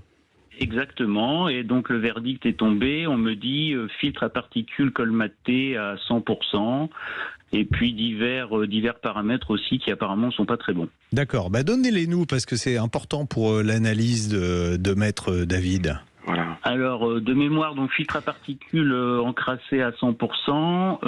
J'ai taux de suie du filtre à particules, on est à 5 grammes par litre, je crois. Quantité d'additifs dans le filtre, on est à 38 milligrammes, je sais plus exactement. Et puis j'ai une pression différentielle, ouais. Voilà, pression différentielle. Au ralenti, je suis à 11 millibars. D'accord. Alors, qu'est-ce qu'on vous a conseillé de faire? Alors, moi, on m'a conseillé de faire un nettoyage manuel, c'est-à-dire démontage du FAP et nettoyage manuel du FAP, en fait. Et ensuite, refaire un appoint de l'additif du réservoir. Bon, ok, super. Bon, on va demander à David ce qu'il en pense. On va aller boire une bière en attendant François. Parce que, moi, je tiens à la maison, David. Je reste avec vous parce que moi, alors, David. Alors déjà, vu les valeurs annoncées, alors colmatage du filtre à 100%, on se doute qu'il est complètement bouché. Comment ça se fait d'ailleurs que ça se bouche un filtre à particules? Parce que c'est un cendrier qui se remplit et avec des dérives d'injection, de mauvaise pulvérisation, des choses comme ça, on fabrique des particules en excès et puis petit à petit le cendrier se remplit, quoi, si on veut. Le problème c'est que là il régénère pas, c'est-à-dire qu'il ne se vide pas, il n'y a pas d'oxydation et ça devient inefficace et on arrive à un semblant de fin de vie. Alors David, je précise quand même pour ceux qui nous écoutent, donc on est d'accord, le filtre à particules il retient les particules à l'intérieur, il se bouge petit à petit, mais on peut le régénérer, c'est-à-dire on augmente artificiellement la température à l'intérieur de ce filtre pour brûler les particules de suie qui sont contenues dedans. C'est comme ça que ça se passe. C'est exactement ça. La problématique, c'est qu'il faudrait 620 degrés pour que la réaction se fasse. Sur un diesel, on est à 400 degrés sur autoroute et à 180 degrés en ville. Donc on a toujours un problème de chaleur. Il manque de la chaleur pour que la réaction se produise. Donc il y a tout un tas de systèmes sur la voiture et en particulier des additifs comme chez Peugeot, c'est le cas pour monsieur, qui même facilitent la réaction pour que les régénérations se fassent toutes les 800 km en moyenne. Et pourtant, petit à petit, si on fait beaucoup de villes, si on roule doucement, si on roule l'hiver, petit à petit, il se bouge. Alors, est-ce que la solution, c'est le nettoyage manuel du filtre? Alors qu'est-ce que vous appelez, excusez-moi tous les deux, le nettoyage manuel? Parce on est des ramoneurs. Non mais on démonte le filtre. Non mais il y a plusieurs solutions qui sont proposées, David, pour le nettoyage des filtres à particules. il y en a une qu'il faut bannir et il y en a une qui est intéressante. Celle qu'il faut proscrire, c'est celle qui consiste à envoyer une mousse dedans et essayer de faire croire aux gens qu'on peut laver du carbone alors que le carbone est très dur et ça ne se dissout pas, c'est comme du diamant, donc il faut seulement l'oxyder. Donc c'est cette solution à proscrire parce que ça détruit les FAP et malheureusement beaucoup de professionnels sans le savoir pratiquent ce lavage sans démontage. Et après il y a la solution de démontage, on envoie ça chez un prestataire qui met ça dans un four et qui ont toute une procédure et ça c'est valable. Mais je dirais que là dans le cas de monsieur, il y a autre chose à faire. Juste une question David, parce que j'ai eu la chance d'accompagner Équipe Auto comme François pendant l'Équipe Auto on Tour. On s'arrêtait à... Vous n'êtes pas venu me dire bonjour? Non, je vous ai vu avec François sur une attention, pas de trucs une vidéo, voilà. Non, mais en fait, il y avait une marque sur Équipe Auto qui proposait une machine à laver extérieure, enfin une machine à laver, pardon, une machine spéciale dans laquelle on démontait le FAP, on le mettait dedans avec des produits, ça le nettoyait. Ça, c'est bien ou pas? Ouais, ça c'est bien. Voilà. Ça c'est bien parce qu'en plus c'est FlexFuel qui fait ça. Comment? J'ai dit la marque. Ah oui. Et la marque, vous voulez savoir la marque? Non, je sais, c'est FlexFuel qui le fait. Ouais, c'est efficace. Il y a eux, il y en a d'autres. Hein. On pousse si vous voulez, le sens des gaz est dans un sens, donc ce qui fait qu'il faut pousser les calamines et les particules dans l'autre sens. Il y a de la pression. Et ouais, effectivement, c'est une presta qui est un peu lourde, mais qui fonctionne très bien. D'accord. Alors vous disiez, il y a peut-être une autre solution pour Jean-Luc. Bah oui, il se trouve que en fait, quand on dit que la charge est à 100%, nous, vous savez, chez Certec, on a 1200 machines qui mesurent le parc roulant sur 2 pays. Et en fait, on a des cas comme cela, à 100%, monsieur disait qu'il avait 5 grammes par litre. Moi, j'ai des C4 du même kilométrage avec 12,7 grammes par litre et le calculateur dit toujours 100%. Donc en fait, ce qui se passe, c'est que les valeurs que monsieur donne sont des valeurs estimées. C'est pas des valeurs réelles, c'est une estimation. Le calculateur donne une sorte d'algorithme et qui donne ce type d'estimation. La seule vraie valeur qui est importante, c'est la pression différentielle. Et je ne sais plus, il avait dit, Jean-Luc a dit que vous aviez dit combien? 11 millibars. 11 millibars, oui, au ralenti. Ouais. D'accord. C'est un peu élevé. Alors j'ai une question avant de vous faire l'ordonnance. Je m'annonce, je consulte ce samedi matin. Donc non, mais est-ce que le FAP a déjà été remplacé? Non, jamais, non. D'accord. Donc parce que vous avez dit 38 grammes d'additifs, c'est pas tellement pour un FAP de ce kilométrage. Donc je vais vous donner la solution. D'abord, faites la pointe de l'additif Peugeot. Qui est affiché au tableau de bord où on vous dit de faire la pointe. Et ne prenez pas un additif universel, achetez la génération 3. C'est un bouchon bleu, c'est une référence, c'est comme ça, c'est normalisé. Donc déjà, premier point. Deuxième chose, votre calculateur, de par le fait que vous êtes il faut faire la pointe, il autorise peut-être plus vos régénérations. Donc le mal va s'amplifier. Enfin, dites à votre garagiste qu'il simule le remplacement de votre FAP. C'est-à-dire qu'en fait, il faut réinitialiser votre calculateur. Cette espèce d'estimation qui est donnée, il faut la mettre à 0, dire au calculateur, voilà, je remplace le FAP, il met tout à 0. Derrière, vous allez rouler, vous achetez un Maxi Cleaner Turbo FAP, un produit pour le FAP, et vous allez rouler, et la voiture va régénérer, et ça va fonctionner, il n'y a pas besoin de démonter. J'ai exactement le même exemple, une C4 comme vous, là, dans ma base, elle est de 2012, vous c'est 2011, elle a 217 000, vous c'est 229, les gens avaient 12,7 grammes de suie, on est passé à 0,5 grammes, on a divisé par 25. Et la pression différentielle, on avait 371 millibars, on est tombé à 66, on a divisé par 6. C'est exactement la même voiture que vous. D'accord. Donc ça marcherait. Le garagiste réinitialise en faisant croire qu'on a changé le FAP alors qu'on l'a pas fait. Voilà. On met un produit, on remet de l'additif Peugeot 3e génération avec le bouchon bleu et on met un nettoyant dans le réservoir. Voilà. C'est comme ça que ça se fait. Et on va rouler. Oui. Et si le garagiste s'il veut faire une régénération forcée sur place, il peut la faire, mais s'il la fait pas, c'est vous qui allez la faire en roulant. Et vous allez gagner à ce stade 1 an ou 2 encore avec votre filtre à particules. Et surtout, on vous fait gagner le remplacement du filtre à particules. Vous allez économiser 2 à 3 000 euros. Merci 2 à 3 000 euros. Alors, merci Jean-Luc d'envoyer un chèque à l'attention de Jean-Luc Moreau. Voilà. Paris. Jean-Luc M. Et Laurence P. Non, parce qu'il n'y a pas de raison que je prenne que les centimes. Et moi ça va commencer à faire cher, les consultations. Non, mais moi, je suis très contente, vous voyez, parce que du coup, grâce à nous, Jean-Luc, 1, vous allez sauver votre moteur quand même, et 2, vous avez gagné de l'argent. Donc, on est vraiment d'utilité publique. Moi, je pense qu'on va se faire. Merci Laurence qu'on ait ce temps, cette liberté de parole pour dire des choses qui aident les gens, parce que il y a certainement des milliers de personnes dans ce genre de situation et ça coûte cher. C'est pas que le cas de Jean-Luc. Voilà, merci beaucoup David de Régnocourt, directeur général de Suretech. Et merci Jean-Luc. Ouais, je tourne toujours autour de vous. Vous êtes toujours entouré d'énormément de monde, Laurence. Donc vous êtes un pôle d'attraction. Un pôle d'attraction, je dirais pas ça, mais je suis tellement timide que chaque fois. Oui, ça s'entend d'ailleurs. Je demande à Jean-Luc de m'aider, mais voilà. J'aime bien la drague en direct. David de Régnocourt. Bon, eh bien, voilà. Vous avez vu Jean-Pierre Mémoyen 36-15. Non, les garçons, non, on va pas sur ce terrain-là. Merci David et merci aussi à Jean-Luc d'avoir posé cette question et merci du joli moment de partage humain qu'on vient de vivre ensemble. David de Régnocourt, DG de Suretech. À suivre, on va retrouver François A qui est là. On va retrouver aussi un monsieur qui s'appelle Jean-Louis Blanc qui est président de la FFVE. Alors Jean-Louis Blanc, oui, ça nous fait penser à qui est parti évidemment et on est tous très tristes. Et après on parlera des 100 ans de l'ami Jean-Luc. Non, c'est François qui était à la construction. J'ai posé la première pierre, madame. Du circuit d'Inas Montlhéry. À tout de suite et prenez soin de vous et restez avec nous parce qu'on est bien ensemble en fait. Et nous voici arrivés dans la dernière demi-heure de On parle auto sur Sud Radio. N'hésitez pas, vous êtes nombreux à réagir sur la page Facebook de Sud Radio, ça nous fait plaisir. Et là, vous allez pouvoir d'autant plus le faire que je suis entouré évidemment d'hommes exceptionnels. Et je le dis sans aucune flagornerie, à peine.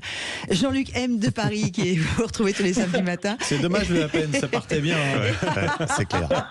François, il est mort de rire. François Alain, évidemment, qui est avec nous. Et surtout, monsieur Jean-Louis Blanc, c'est de vous dont je voulais parler, président de la FFVE. La Fayotte. L'univers du véhicule de collection, on va le passer à la loupe. Fédération française des véhicules d'époque, qui a dévoilé cette semaine, le 3 octobre, donc c'est tout récent, une nouvelle enquête socio-économique sur l'univers de la collection. Jean-Louis Blanc, vous l'avez fait sur combien de temps cette enquête et auprès de combien de possesseurs de véhicules ? Oui, bonjour. Bonjour. L'enquête a été faite au mois de juin-juillet.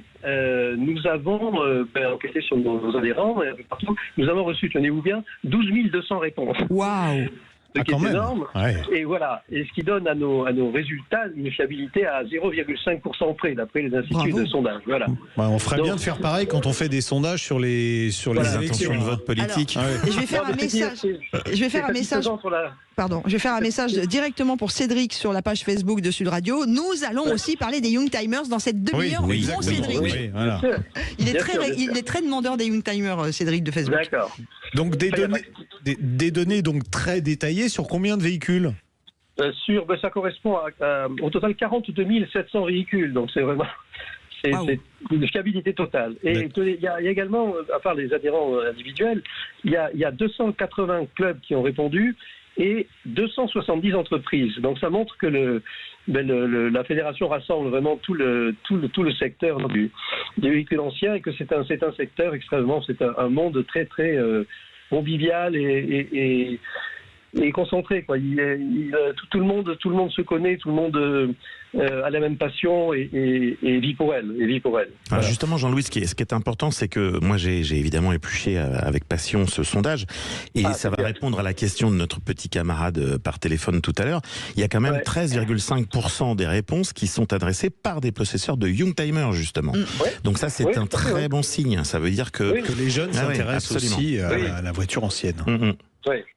Alors il y a un autre élément significatif, c'est que l'âge moyen du possesseur de véhicules anciens n'a pas augmenté depuis le dernier sondage qui datait de 6 ans. Donc ça veut dire qu'il y a un renouvellement. Il est certes de 60 ans, mais il n'a pas augmenté, très peu. Ce qui fait que, en fait, ça montre que il y a une adhésion dans la jeunesse aussi pour tous ces véhicules. Et puis ceux qui s'y mettent à l'âge des Youngtimers deviendront des collectionneurs de voitures plus anciennes plus tard, nous espérons. Ça c'est essentiel. Ouais. C'est quoi le profil du parc aujourd'hui tel que vous l'avez analysé ? Le profil du parc, il y a un chiffre de 90% qui revient tout le temps. 90% à plus de 30 ans. 90% des véhicules ont plus de 30 ans. 90% sont dans leur état d'origine, c'est-à-dire ont été entretenus et respectent complètement la définition de véhicules de collection. 90% sont à essence. C'est un argument important dans les réglementations actuelles. Et en fait, 90% n'ont jamais eu d'accident. Vous vous rendez compte? Donc ça, c'est sur 12 000 réponses. Hein. Je pense qu'il y a deux choses importantes, Jean-Louis, effectivement, par rapport à l'histoire de l'accidentologie. Alors, évidemment, les gens vont dire, comme les voitures anciennes roulent peu, mathématiquement, elles ont moins d'accidents que les autres. C'est pas faux. Mais ce qui est important de souligner, parce que ça va aussi dans le sens qu'on pense tous, c'est que le collectionneur, a priori, est quelqu'un d'ultra soigneux, parce que comme il a mis beaucoup de temps, beaucoup d'argent, beaucoup d'amour pour restaurer son véhicule, il est particulièrement attentif. Alors, un accident non responsable, évidemment, ça peut arriver à tout le monde, mais c'est aussi pour ça que les accidents sont faibles en voiture de collection, et c'est aussi pour ça, d'ailleurs, que les assurances pour les voitures de collection sont à des prix raisonnables, parce que les assureurs qui font pas ça pour nous faire plaisir, mais parce qu'ils savent compter, savent très bien que les collectionneurs sont globalement raisonnables. Je crois que la moyenne sur l'année, c'est 1000 km. Oui, c'est ça, c'est un tout petit peu plus de 1000 km. Voilà, un tout petit peu plus de 1000 km, donc évidemment, ça réduit aussi le champ des possibles des accidents. Exactement, c'est vrai, ça va ensemble. Oui, bien sûr. Et ça réduit également la contribution de ces véhicules à la pollution de l'air. Parce que le parc ne représente que moins de 1% du parc total de véhicules, et à l'intérieur de ce parc, il roule 15 fois moins que la moyenne. Ce qui fait que dans le trafic, ça représente 0,5% du trafic. C'est-à-dire une voiture une goutte d'eau dans la mer. 1500, voilà. J'ai vu dans le sondage qu'il y avait effectivement seulement 17% des collectionneurs sondés qui étaient entre guillemets en zone de ZFE. Bon, sachant que les zones, c'est ce qui est faible, mais les zones de ZFE vont s'étendre évidemment. Et de toute manière, les gens qui sont en ZFE et même la plupart des autres ne se servent de la voiture de collection que de façon très épisodique, ce qui explique aussi le kilométrage. Et de toute façon, Jean-Louis, vous allez nous le préciser, mais dans certaines ZFE, on a le droit de circuler si le véhicule est en carte grise de collection. Mais je vous précise que dans toutes les ZFE aujourd'hui, on a le droit de circuler en véhicule de collection. Alors il y a une quarantaine de ZFE qui arrivent, qui sont en opération, mais auprès desquels nous expliquons que c'est pas ça qui va changer la qualité de l'air. Il y a très peu de diesel en plus, donc ces microparticules, ces véhicules produisent très très peu de microparticules et puis roulent très peu, donc il n'y a pas de raison de porter atteinte à ce patrimoine industriel absolument inestimable. D'ailleurs, la France a toujours été dans les leaders mondiaux, elle l'est encore. Donc il faut vraiment on a inventé l'automobile, il faut le redire, on a inventé l'automobile. Dans ce parc, justement, la proportion de véhicules en carte grise de collection, c'est quoi ? C'est en carte grise de collection. Dans le parc total, c'est la moitié à peu près. Et dans le parc qui roule, parce que on a demandé également, avec votre voiture, celle dont vous vous servez le plus, on a demandé à chaque possesseur de voiture de se concentrer sur la voiture avec laquelle il roule le plus. On a tous une voiture chouchou ou plus pratique. Et là-dedans, il y a 70% de voitures en carte grise de collection, parmi celles qui roulent le plus. D'accord. Voilà. Et alors, les voitures qui roulent le plus, vous nous dites les voitures chouchou. Oui. C'est quoi les voitures chouchou? Quels sont les véhicules de collection préférés des collectionneurs français? Alors quand je dis véhicule, c'est voiture, moto, alors allons jusqu'aux utilitaires. La dodoche. Je m'abstiendrai de toute réponse de peur de froisser dans mes contentieux. Oui, il n'y a pas de préférence. Dans le sondage, Jean-Louis, il y a donc 42 000 véhicules, grosso modo, dont 29 000 voitures, 12 000 deux roues et 1500 autres, c'est-à-dire véhicules utilitaires, militaires, agricoles, etc. Donc c'est intéressant parce qu'effectivement, on s'aperçoit, et d'ailleurs la répartition des dates est assez intéressante, car presque la moitié des voitures sont des voitures des années 70 et 80. Un quart, c'est les voitures des années 50 et 60. Je pensais d'ailleurs personnellement que ce serait un peu plus élevé que ça. Avant 1940, ça concerne que 5%, donc c'est vrai que c'est assez logique. Et quand même 21% de ce qu'on appelle justement les Youngtimers, donc les années 90, 2000, 2010, quoi. Très bien. Il y a une chose très, très importante que révèle le sondage, c'est la dynamique économique du secteur. C'est plus de 23 000 emplois. C'est plus de 3,5 milliards de chiffre d'affaires, mais surtout, c'est un secteur où on embauche. Il y a 60% des entreprises qui prévoient d'embaucher, 60% prévoient que leur chiffre d'affaires va augmenter, donc c'est un secteur qui va bien, qui a deux préoccupations importantes. La première, c'est la réglementation. Ça, nous veillons vraiment à ce que la réglementation continue à nous autoriser à rouler. Et puis, deuxièmement, c'est la formation. On manque vraiment de jeunes ou de moins jeunes formés à l'entretien et à la restauration de véhicules de collection. Parce qu'il y a des tas de métiers d'art qui sont associés à tout ça.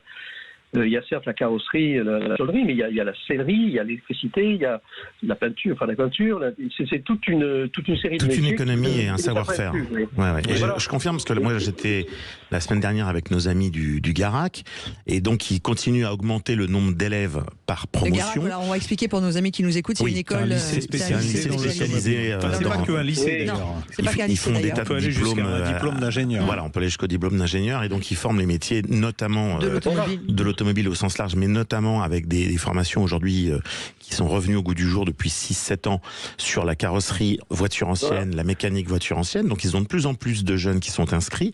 Ils ont pratiquement doublé le nombre d'élèves en 10 ans. Le nombre de filles aussi a augmenté, la proportion de jeunes femmes a augmenté, ce qui est très bon signe aussi, parce que ça veut dire que ça n'est plus que des métiers totalement masculins. Donc ça, c'est plutôt pas mal. Et dans les SCFA, parce que j'en connais aussi pas mal en province, dans les SCFA, on est un peu dans la même optique. Donc ça, c'est très bon signe pour la filière du véhicule ancien au sens large. Et c'est encore insuffisant. Les besoins sont vraiment importants. Et tout le monde est à la recherche de personnel formé spécifiquement. Et peut-être que la voiture ancienne, Youngtimer compris pour notre ami Cédric, va peut-être sauver l'industrie voiture automobile française. Ce serait cool. On peut rêver. Non, mais il y a 62% des collectionneurs qui restent confiants en l'avenir des véhicules d'époque et ont le droit de circuler. C'est clair. C'est un point positif. Bien sûr. Monsieur Jean-Louis Blanc, on va devoir vous laisser parce que là, sinon, je pense que l'émission, on peut la laisser durer jusqu'à 14h. Ça, c'est clair. On est bien ensemble et c'est passion. C'est de la passion partagée. Merci Jean-Louis, et la porte est ouverte quand vous voulez venir en studio, ce sera avec un grand plaisir. Oui, parce que puis on a remis le chauffage. Oui. On vous embrasse, Monsieur Blanc. Merci beaucoup. Président de la Fédération française des véhicules d'époque. Allez, dans quelques instants, on va parler d'un autre anniversaire, 100 ans.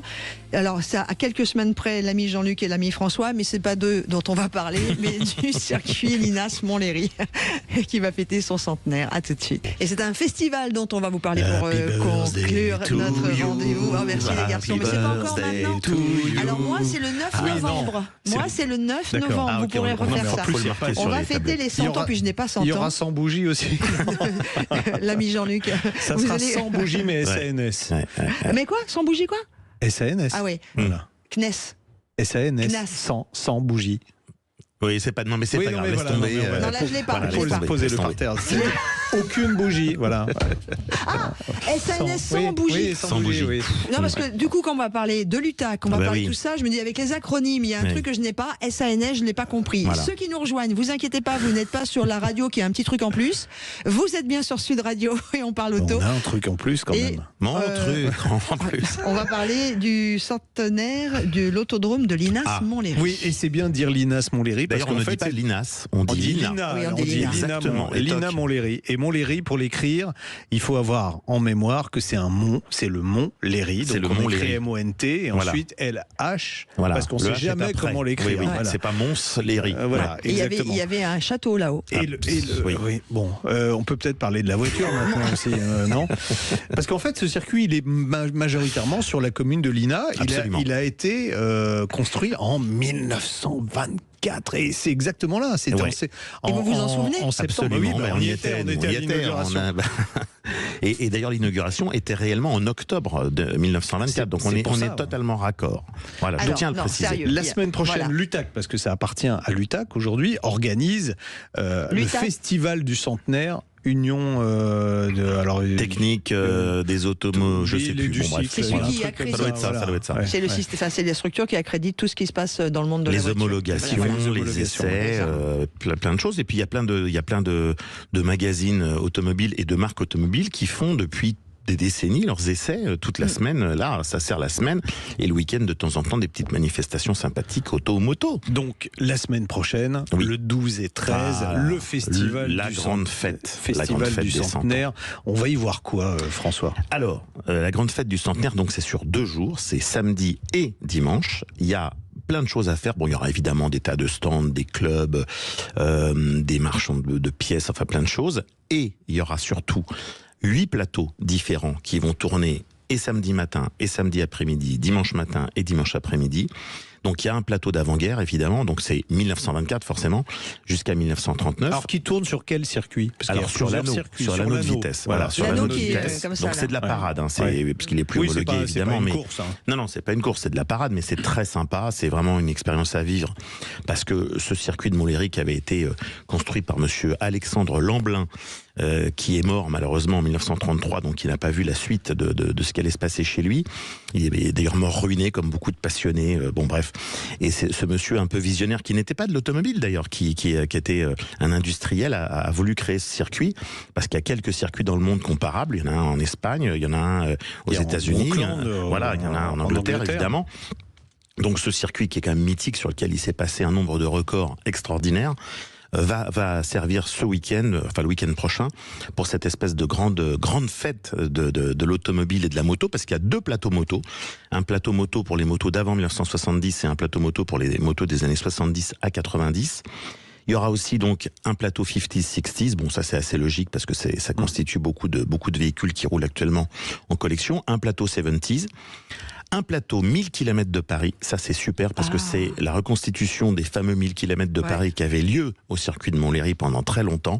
Donc on va voir sans doute là-bas des voitures que des assez véhicules extraordinaires. Qui avaient été, qui sont éligibles et qui avaient couru les 1000 km de Paris. Absolument. À l'époque. Donc ça c'est super parce que reconstituer ça c'est vraiment chouette. Il y a un plateau Youngtimer, donc ça va satisfaire beaucoup de nos amis parce que c'est pas uniquement des voitures très anciennes. Il y a un plateau Youngtimer très clairement qui a été prévu pour ça. Il y a un plateau Supercars, donc là ça va être aussi des voitures assez extraordinaires.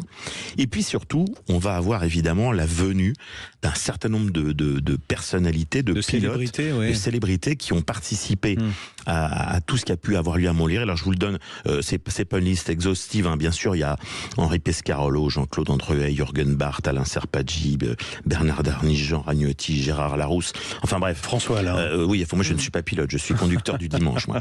Et voilà, et donc je pense qu'on va passer un moment extra en croisant les doigts pour le temps, évidemment, mais même s'il fait un temps pas terrible, de toute manière, tout le monde va venir parce que c'est un moment à ne pas louper. Mais il va faire beau le week-end prochain. Ouais. Et pour le grand public.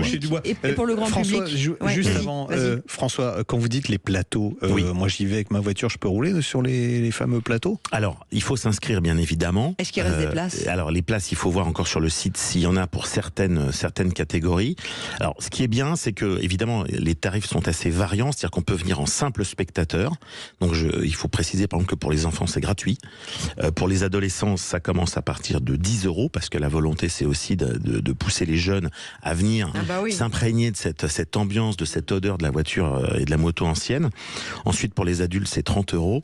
Et évidemment, si on veut participer ensuite avec sa voiture, il y a plein de solutions. On peut participer, évidemment, en s'inscrivant sur les plateaux pour ceux dans lesquels il resterait de la place. Et en fin de journée le samedi et en fin de journée le dimanche, il y aura ce qu'on appelle la parade, qui est une grande tradition qu'on fait à Montlhéry à chaque fois qu'il y a des manifestations, où là c'est un tour de parade sur la piste, tout le monde peut venir, dans ceux qui se sont inscrits évidemment. Donc il y a entre guillemets, il y a 3 formules différentes, avec 3 gammes de tarifs différents. Alors évidemment, si on veut tourner tout le week-end avec sa voiture, c'est pas le même prix, ça peut aller jusqu'à 500 € pour une voiture et 250 pour les motos, mais par contre on peut vraiment démarrer rien qu'en tant que spectateur ou juste pour venir à la parade à des prix objectivement raisonnables. Donc ça c'est vraiment bien. Super. Et vous pouvez aller voir sur le site internet évidemment de l'INA Montlhéry, vous verrez la liste des véhicules qui sont d'ores et déjà engagés, il y a des belles choses à voir. Voilà. Et puis des belles choses dont François Alain. Oh merci. J'ai décidé de vous faire passer un bon week-end. Merci beaucoup pour on vous y retrouvera, c'est pour ça que je dis ça, comme vous êtes le parrain. l'honneur d'être le parrain de l'édition. Vous êtes le parrain officiel de ces 100 ans et on rappelle les dates. De samedi et dimanche, c'est le week-end prochain, 12 et 13 octobre. Et on y va après l'émission. Évidemment qu'on y va. Évidemment, que vous me rejoigniez plutôt. Oui, c'est ça. Vous nous attendez donc. Bien sûr. Merci à vous deux. Merci Jean-Luc. On se revoit la semaine prochaine. Oui, c'est possible. C'est fortement recommandé. On parlera sans doute de cette voiture dont je n'ai pas pu vous parler aujourd'hui, la R5 électrique, qui est vraiment très bien. De chez Renault.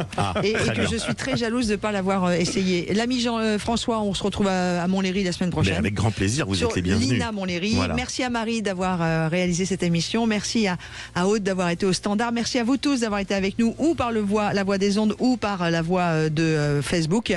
Et vous n'hésitez pas, écrivez-nous jeparticipe@sudradio.fr. Vous mettez On parle auto dans l'objet de votre mail, et puis votre écriture, ce que vous avez envie de nous dire, ou sur le site internet de Sud Radio. Et vous n'oubliez pas votre numéro de téléphone. Non. On vous aime, on vous retrouve la semaine prochaine. Passez un bon week-end. Les programmes continuent sur Sud Radio. Ciao, ciao. Bye bye. Sud Radio, votre avis fait la différence. C'est la seule radio